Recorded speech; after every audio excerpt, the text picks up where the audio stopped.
Alice anywhere but in Downing Street.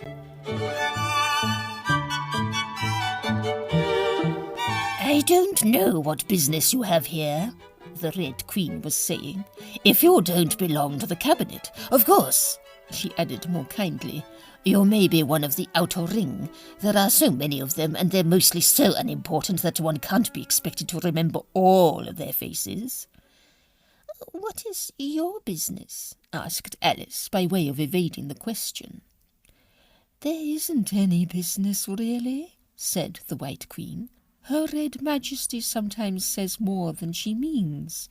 Fancy," she added eagerly, "I went round in 85 yesterday." "Round what?" asked Alice. "The links, of course." "Talking about a lynx," said the Red Queen. "Are you any good at natural history? Take prestige from a lion, what would remain?"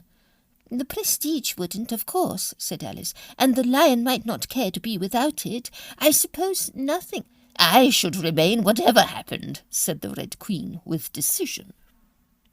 "She's no good at natural history," observed the White Queen. "Shall I try her with Christian Science? If there was a sort of warfare going on in a kind of a country, and you wanted to stop it, and didn't know how to, what course of inaction would you pursue?" "Action, you mean? Her White Majesty occasionally muddles things," interposed the Red Queen.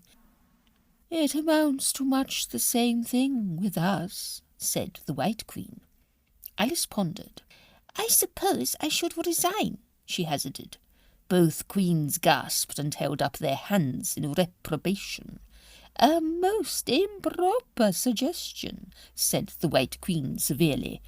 "Now I should simply convince my reasoning faculty that the war didn't exist, and there'd be an end of it." "But," objected Alice, "supposing the war was to assume that your reasoning faculty was wanting, and went on all the same?" "The child is talking nonsense," said the Red Queen. "She doesn't know anything of Christian Science. Let's try political economy. Supposing you were pledged to introduce a scheme for old age pensions, what would be your next step?" Alice considered. "I should think—" "Of course you'd think," said the White Queen, "ever so much. You'd go on thinking off and on for years. I can't tell you how much I've thought about it myself. I still think about it a little, just for practice, principally on Tuesdays." "I should think," continued Alice, without noticing the interruption, "that the first thing would be to find the money."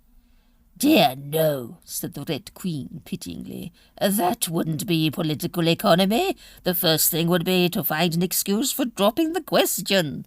"What a dreadful lot of unnecessary business we're talking," said the White Queen fretfully.